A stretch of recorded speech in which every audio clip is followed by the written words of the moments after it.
Magandang araw sa inyong lahat. Para sa bagong video na ito, ipakikilala ko sa inyo ang isang ligaw at nakakain na halaman na magiging mahalaga para sa atin sa usaping survival. Kaya, ito isang halamang kilalang kilala at laganap sa Europa, pero bihira itong kainin, gayunpaman, maaari naman itong kainin. Ito ang fragon o fragon epino, kilala bilang Ruscus aculeatus. Para sa mga purista, ito ang pekeng o maliit na fragon na natutukoy sa pulang bunga nito. Sige, dito sa halamang ito ay wala dahil ito ay isang halamang lalaki.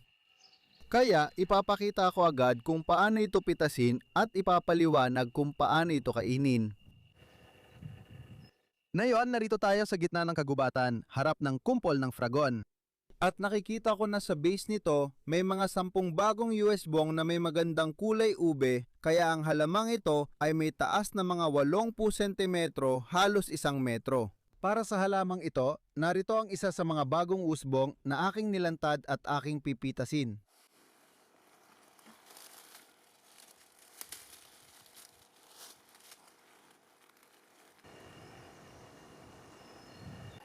Narito ang dami ng aking nakuha sa loob ng mga 10 minuto, kaya may 20 bagong usbong, sapat na ito para sa akin.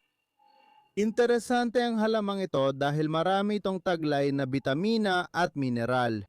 Malaki ang biomasa kumpara sa effort na ginugol sa pag-aani. Kapag kilala mo na ito, madali mo itong makikita mula kalagitnaan ng Marso hanggang kalagitnaan ng Mayo.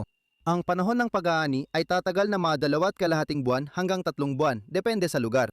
Kailangan itong lutuin, kailangan itong pakuluan para matanggal ang kapaitan nito. At pagkatapos, magkakaroon na ito ng masarap na lasa. Sana ay naging kapaki-pakinabang ang maikling video na ito. Kung nagustuhan ninyo, paki-like, i-share at ipadala ang inyong mga komento. Hanggang sa susunod na video.